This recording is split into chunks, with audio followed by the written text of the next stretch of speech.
Hello बच्चों, कैसे हो आप लोग। मैं उम्मीद करता हूँ आप लोग बहुत ही अच्छे होंगे। प्यारे बच्चों, इस वीडियो में हम लोग प्रश्नावली 4.4 के प्रश्नों को हल करेंगे।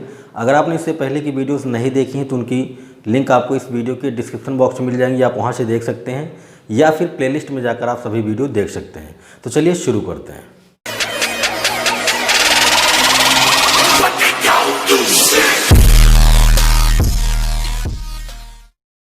प्यारे बच्चों, बात करते हैं पहले प्रश्न की। पहले प्रश्न में आपको 3 पार्ट दिए गए हैं और आपसे कह रहा है कि इन द्विघात समीकरणों के मूलों की प्रकृति बताइए। अगर मूलों का अस्तित्व हो तो उन्हें ज्ञात कीजिए। ठीक है, तो पिछले वीडियो में मैंने आपको बताया था कि मूलों की प्रकृति कैसे ज्ञात की जाती है। तो चलिए करते हैं। 3 पार्ट दिए गए हैं, 2 पार्ट मैं करूँगा, 1 पार्ट आप करेंगे। ठीक है, तो सबसे पहले फर्स्ट पार्ट की बात करते हैं। फर्स्ट पार्ट में आपको समीकरण दिया गया है 2x² - 3x + 5 = 0। ठीक है, सबसे पहले हम लोग क्या करेंगे, इसको समीकरण 1 मान लेंगे। ठीक, अब बोलेंगे समीकरण 1 की तुलना ax² + bx + c = 0 से करने पर, ठीक है, तो देखो a बराबर कितना मिलेगा, a बराबर हो जाएगा 2, b बराबर कितना होगा, b बराबर हो जाएगा -3, c बराबर कितना होगा, c बराबर हो जाएगा 5। ठीक, इतना काम कर लिया। अब हम लोग क्या करेंगे, अब हम लोग b² - 4ac यानी विविक्तर का मान निकालेंगे। तो निकाल लेते हैं। बोलेंगे d मतलब b² - 4ac। d बराबर क्या होता है, b² - 4ac, इसे ही हम लोग विविक्तर बोलते हैं। तो इसका मान निकाल लेते हैं। क्या आएगा, देखो b का मान कितना है -3, तो ये हो गया -3 का स्क्वायर, फिर -4 × 2 × 5, भाई 4ac, तो a का मान 2 है, c का मान 5 है, ये हो जाएगा 9। -3 का स्क्वायर कितना आएगा, 9 आएगा, और 4 दूना 8, 5 40, तो ये तो आ जाएगा आपका -31। और यहाँ से हम कह सकते हैं कि जो d का मान आया है, d का मान -31 आया है, मतलब ये क्या है, ये 0 से छोटा है। अगर विविक्तर का मान 0 से छोटा आ जाए, मतलब नेगेटिव आ जाए, तब वहाँ पर मूलों का कोई अस्तित्व नहीं होता है, तो यहाँ पर हम लोग बोलेंगे अतः इस समीकरण के मूलों का अस्तित्व नहीं है, अर्थात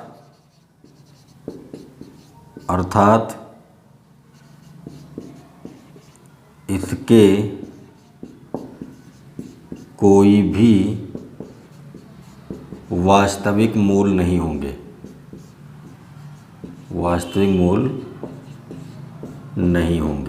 ठीक है।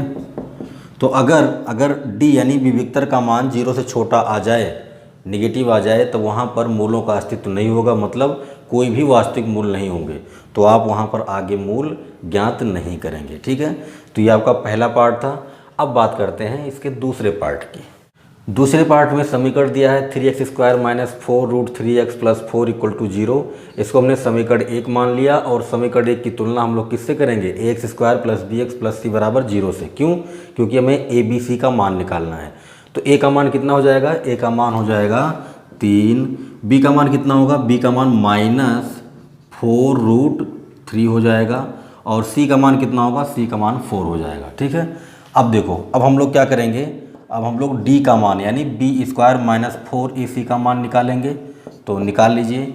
b का मान कितना है, -4√3, इसका स्क्वायर हो गया -4, a का मान कितना 3, और c का मान कितना है 4 है। देखो -4 का स्क्वायर करोगे तो 16 आएगा, और √3 का स्क्वायर 3 हो जाएगा। ठीक है, -4 × 12 और 4 48, 16 × 48 -48 कितना हो गया, 0। तो यहाँ पर आपको d का मान क्या मिला है, d का मान 0 मिल गया, मतलब b² - 4ac का मान 0 आ गया है। और मैंने आपको बताया था कि जब विविक्तर यानी b² - 4ac का मान 0 आ जाए, तब उस दशा में समीकरण के दोनों मूल वास्तविक होंगे और बराबर होंगे। ठीक है, तो बोलेंगे अतः मूलों का अस्तित्व है, मूलों का अस्तित्व है, अर्थात दोनों मूल वास्तविक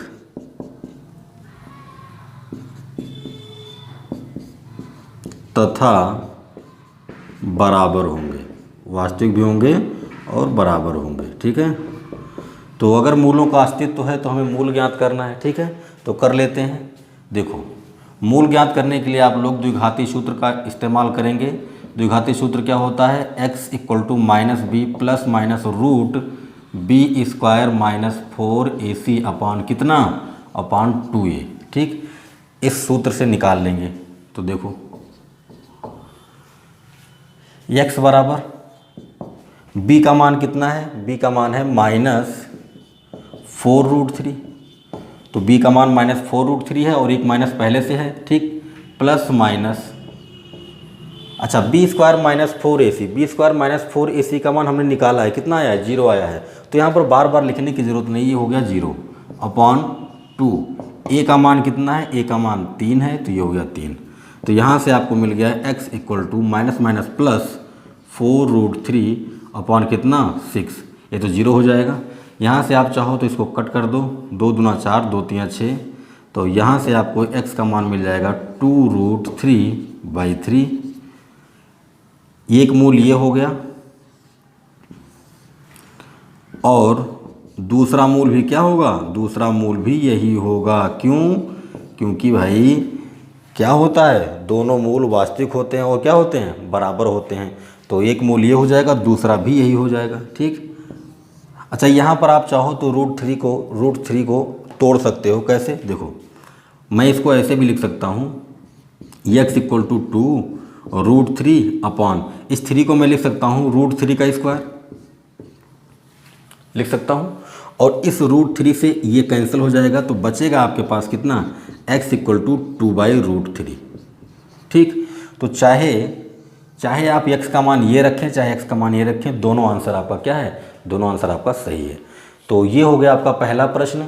एक पार्ट बचा हुआ है, तीसरा पार्ट, ये आप करेंगे, है ना, डू योर सेल्फ, ये आपके लिए हम छोड़ रहे हैं। अब बात करते हैं अगले प्रश्न की।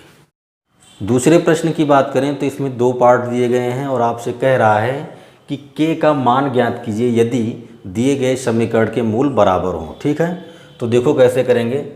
सबसे पहले हम फर्स्ट पार्ट की बात करते हैं। ठीक है, फर्स्ट पार्ट में आपको समीकरण दिया गया है 2x² + kx + 3 = 0। पहला काम तो आप क्या करेंगे? a b c का मान निकालेंगे। तो इस समीकरण की तुलना ax² + bx + c = 0 से करेंगे तो आपको a बराबर मिल जाएगा 2, b बराबर मिल जाएगा k और c बराबर मिल जाएगा कितना? 3। ठीक, शर्त क्या है कि समीकरण के दोनों मूल क्या हैं? बराबर हैं। जब समीकरण के मूल बराबर होते हैं तब d बराबर 0 होता है। तब d बराबर क्या होता है? भाई जब विविक्तर का मान 0 आता है तभी तो दोनों मूल बराबर होते हैं। तो इसने कह दिया है कि दोनों मूल बराबर हैं, तो हम क्या कहेंगे? हम कहेंगे d बराबर 0 है। मतलब b स्क्वायर माइनस 4ac बराबर क्या? 0। अब b का मान रख दीजिए तो k स्क्वायर हो जाएगा -4, a का मान 2 है और c का मान कितना है? 3 है, = 0 हो गया। k स्क्वायर माइनस 4 दूना 8 तिया 24 बराबर कितना? 0। तो k स्क्वायर बराबर कितना आ गया? +24। अब यहाँ से आप बोल सकते हैं k = कितना? √24। अच्छा, इधर वर्ग था, उधर वर्गमूल लिया तो इधर प्लस माइनस लग जाएगा। और यहाँ से आप इसे लिख सकते हैं कितना? ±√4 × 6, ऐसा लिख सकते हैं। 4 का जब आप स्क्वायर रूट लेंगे तो कितना मिलेगा? 2 मिलेगा। तो ये हो गया k = ±2√6। तो यहाँ पर आपको k के 2 मान मिलेंगे, एक +2√6 होगा, एक -2√6 होगा। ठीक, तो ये था आपका पहला पार्ट। अब बात करते हैं दूसरे वाले पार्ट की। दूसरे वाले पार्ट में आपको समीकरण दिया है के x into x minus 2 plus 6 equal to कितना 0। यहाँ पहले आप इसका गुणा कर लीजिए, तो ये हो जाएगा के एक्स स्क्वायर, ये हो जाएगा माइनस 2 के एक्स, ये हो गया प्लस 6 इक्वल टू 0। अब यहाँ से आप ए बी सी का मान निकालेंगे, तो आपको ए का मान मिल जाएगा कितना के, बी का मान मिल जाएगा माइनस 2 के, और सी का मान मिल जाएगा 6। इसने पहले ही कह दिया कि समीकरण के मूल बराबर हैं, मतलब विभक्तर इसका शून्य है। तो आप बोल देंगे यहाँ पर चूँकि बी स्क्वायर माइनस 4 ए सी बराबर कितना है 0 है, तो यहाँ से बी का मान कितना है माइनस 2 के, इसका स्क्वायर हो गया माइनस 4 इंटू ए का मान के है और सी का मान 6 है बराबर 0 हो गया। ये आएगा 4 के स्क्वायर, ये आ गया माइनस 24 के बराबर कितना 0। आप 4 के कॉमन कर सकते हैं, यहाँ पर बचेगा के माइनस 6 इक्वल टू 0। और यहाँ से आप देखें, आप बोल सकते हैं कि यदि 4k इक्वल टू 0 हो, अगर आपने 4k को 0 के बराबर किया तब आपको k बराबर 0 मिलेगा। क्या k बराबर 0 इस समीकरण के लिए संभव है? बिल्कुल भी संभव नहीं है। क्यों? क्योंकि अगर आपने k का मान यहाँ पर 0 रख दिया, यहाँ पर 0 रख दिया, तो ये पूरा खत्म, केवल 6 बचेगा, तो ये द्विघात समीकरण रहेगा ही नहीं। तो इसीलिए k बराबर 0 तो मिला, यहाँ पर आगे लिख देंगे जो कि संभव नहीं है, जो कि संभव नहीं है। ठीक है, के बराबर 0 इसके लिए संभव नहीं है। और यदि आपने के माइनस 6 इक्वल टू 0 किया तब आपको के बराबर क्या मिलेगा? के बराबर आपको 6 मिलेगा। तो इस द्विघात समीकरण के लिए के का मान कितना होगा? के का मान 6 होगा। के बराबर 0 तो संभव ही नहीं है। तो ये था आपका दूसरा प्रश्न। अब बात करते हैं अगले प्रश्न की। तीसरे प्रश्न की बात करें तो कह रहा है कि क्या एक ऐसी आम की बगिया बनाना संभव है जिसकी लंबाई चौड़ाई से दुगनी हो और उसका क्षेत्रफल 800 मीटर स्क्वायर हो? यदि है तो उसकी लंबाई और चौड़ाई ज्ञात कीजिए। ठीक है, तो चलिए देखते हैं कि इसको हम लोग कैसे करेंगे। कह रहा है कि आम की बगिया की जो लंबाई है उसकी चौड़ाई की क्या है? दुगनी है। तो देखो, मान लेते हैं कि आम की बगिया कुछ इस तरह से होगी। ये हो गई उसकी चौड़ाई और ये हो गई उसकी लंबाई। जितनी ये होगी उतनी ये भी होगी, जितनी ये होगी उतनी ही ये भी होगी। क्वेश्चन में कहा है कि उसकी जो लंबाई है वो चौड़ाई से दुगनी है। तो अगर हम कह देते हैं कि चौड़ाई x है तो लंबाई कितनी होगी? लंबाई 2x हो जाएगी। भाई चौड़ाई से दुगनी मतलब क्या? 2 से गुना। और इसका जो क्षेत्रफल दिया है वो कितना है? 800 मीटर स्क्वायर। ठीक है, तो देखो कैसे करेंगे। आप सबसे पहले बोल देंगे मान लिया कि बगिया की चौड़ाई कितनी है? x मीटर और लंबाई कितनी है? भाई लंबाई दुगनी है ना, तो ये हो जाएगी 2x मीटर। तब बगिया का क्षेत्रफल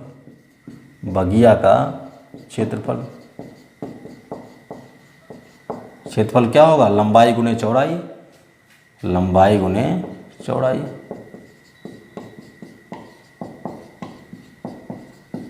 देखो, बगिया का क्षेत्रफल पहले से उसने दिया है कितना? 800।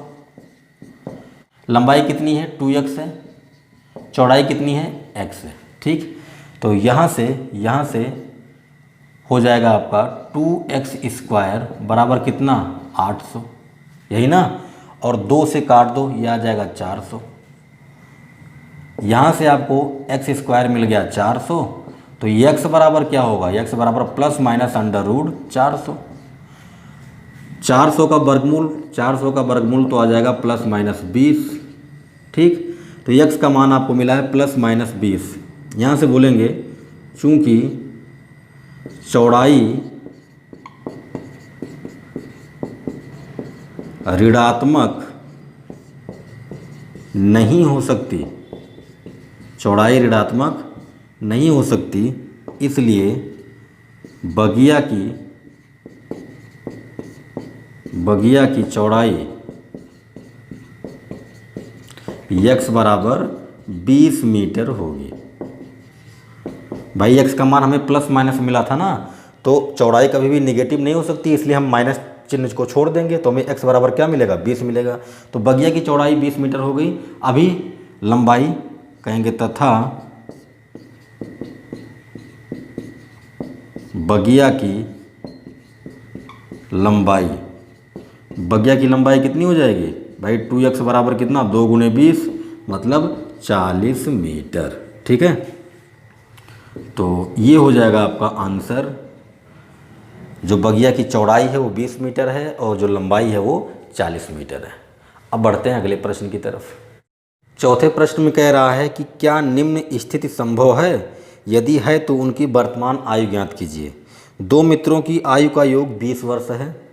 4 वर्ष पूर्व उनकी आयु का गुणनफल 48 था। ठीक, दो मित्र हैं, इनकी उम्र का जोड़ कितना है, 20 साल है, मतलब दोनों मिलाकर 20 साल के हैं। और 4 वर्ष पहले इनकी जो उम्र थी उनका गुणनफल कितना था, 48 था। तो देखो सबसे पहले आप बोलोगे मान लिया कि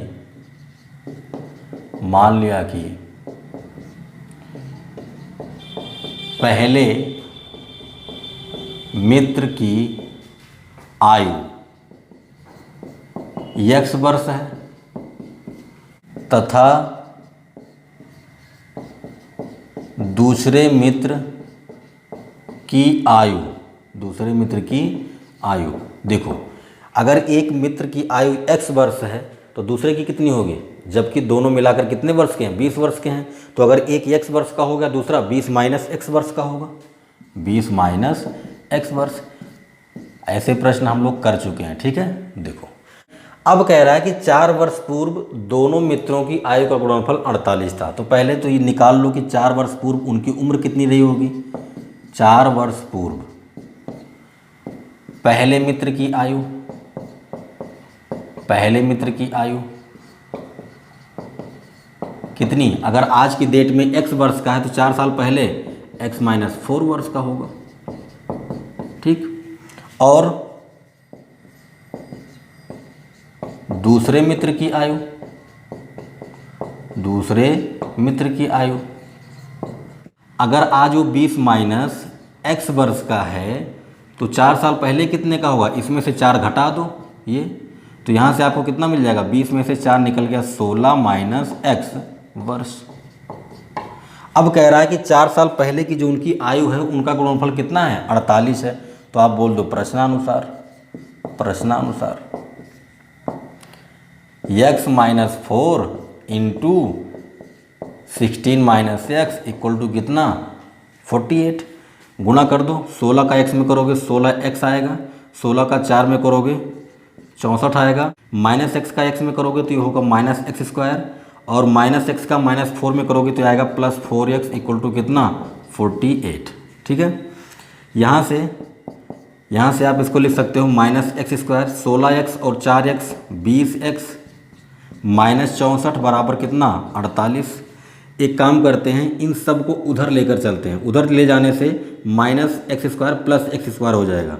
तो ये हो जाएगा एक्स स्क्वायर, ये उधर चला गया, ये उधर जाएगा तो माइनस 20x हो जाएगा, ये उधर जाएगा तो प्लस 64 हो जाएगा, और 48 पहले से था बराबर कितना, 0। इधर जितने भी टर्म थे इन सबको उधर भेज दिया।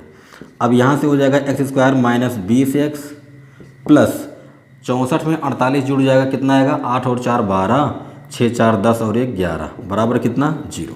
अब यहाँ पर हमें मिल गया एक द्विघात समीकरण। इस द्विघात समीकरण को हल करके हमें x का मान मिल जाएगा। x का मान यहाँ पर रख देंगे तो पहले मित्र और दूसरे मित्र की आयु मिल जाएगी। लेकिन अगर ये द्विघात समीकरण हमें मिला है तो पहले हमारा फर्ज बनता है कि हम चेक करें कि यहाँ पर इस द्विघात समीकरण के लिए मूलों का अस्तित्व है क्या। तो मूलों का अस्तित्व कैसे निकलेगा, बी स्क्वायर माइनस 4ac का मान निकाल लीजिए, वहाँ से आपको पता चल जाएगा कि इस समीकरण के मूल होंगे कि नहीं। ठीक है, देखो यहाँ से मैं बोल सकता हूँ a इक्वल टू कितना होगा, a इक्वल टू 1 हो जाएगा। आप पहले इसको समीकरण 1 मानेंगे, फिर x square plus b x plus c बराबर 0 से तुलना करेंगे, फिर आप लिखेंगे a बराबर 1, b बराबर कितना, b बराबर माइनस 20 और c बराबर कितना, 112। ठीक, बोलेंगे अतः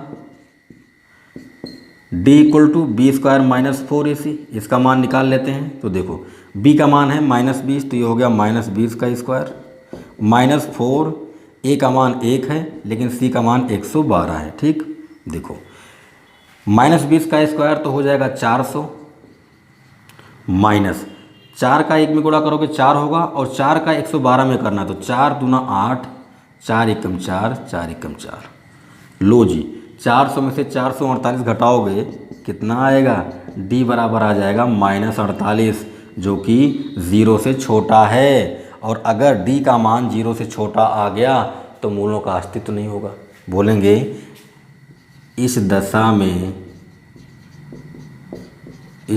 में समीकरण के कोई वास्तविक मूल नहीं होंगे। ठीक है, तो मतलब यह है कि अगर विविक्तर का मान 0 से छोटा यानी निगेटिव आ गया तब समीकरण के कोई भी मूल वास्तविक नहीं होंगे, मतलब मूलों का अस्तित्व ही नहीं होगा। तो अगर इस समीकरण के कोई भी वास्तविक मूल नहीं है, मतलब मूलों का अस्तित्व नहीं है, तो ये जो स्थिति दी गई थी हमें, ये संभव नहीं है। ठीक, तो हम यहाँ बोल सकते हैं इस प्रकार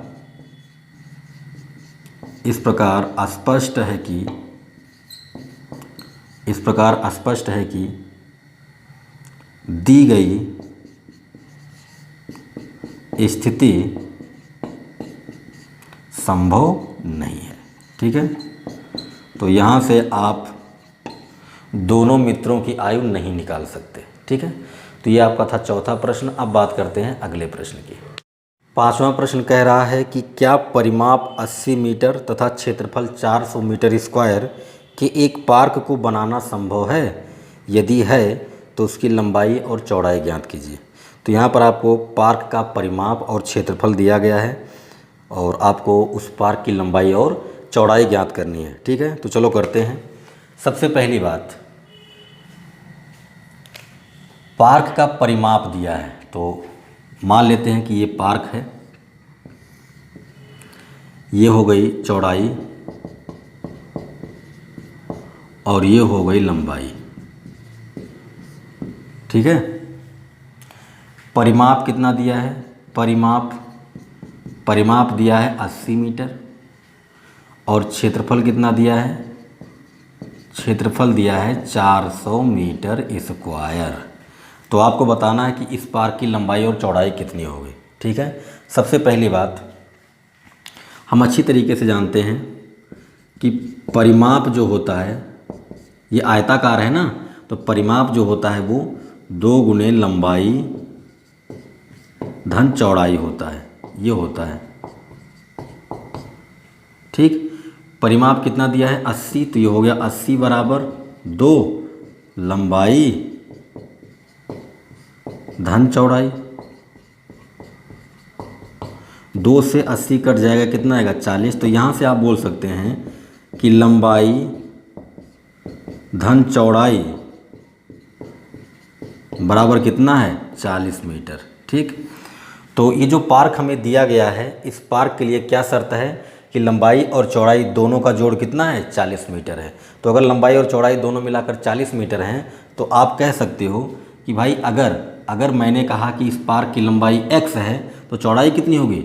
40 माइनस x, क्योंकि दोनों का जोड़ कितना आना चाहिए? 40 मीटर। तो अगर लंबाई x मीटर की है तो चौड़ाई कितने की होगी? 40 माइनस x की। ठीक है, तो देखो आप बोल दोगे मान लिया कि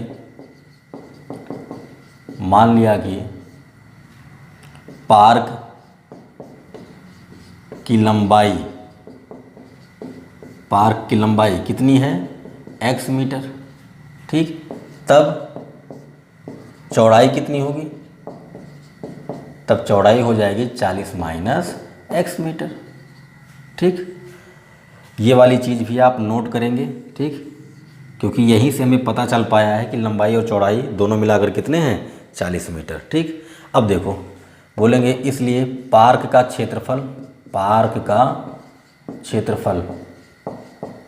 बराबर क्या होता है? लंबाई गुने चौड़ाई, यही तो होता है। तो देखो क्षेत्रफल कितना दिया है? 400, लंबाई कितना है? x, चौड़ाई कितना है? 40 माइनस x। ठीक है, तो कर लेते हैं साल से, ये हो जाएगा 40x माइनस कितना? x square. इन दोनों पदों को इधर ले आओ, तो इधर आएगा तो ये हो जाएगा x square minus 40x plus 400 बराबर कितना 0। ये तो पहले से था ना।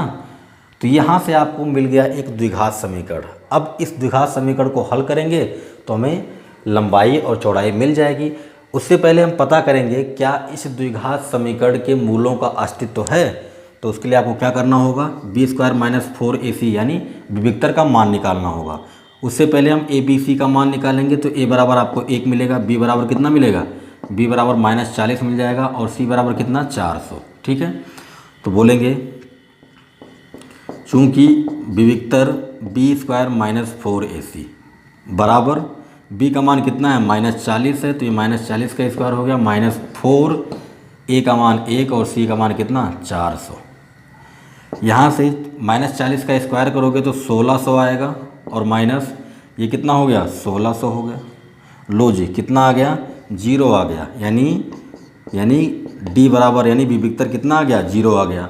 अगर विविक्तर 0 आ जाएगा तो इस दशा में समीकरण के दोनों मूल क्या होंगे, दोनों मूल बराबर होंगे।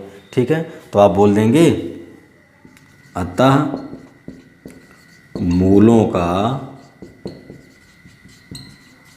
अस्तित्व है। ठीक है, तो निकाल लेते हैं। आप बोलेंगे इसलिए x बराबर minus b plus minus b square minus 4ac upon कितना 2a, यही तो यहाँ से मान रख दीजिए माइनस बी का मान कितना है माइनस 40, तो ये हो गया माइनस 40 प्लस माइनस रूट।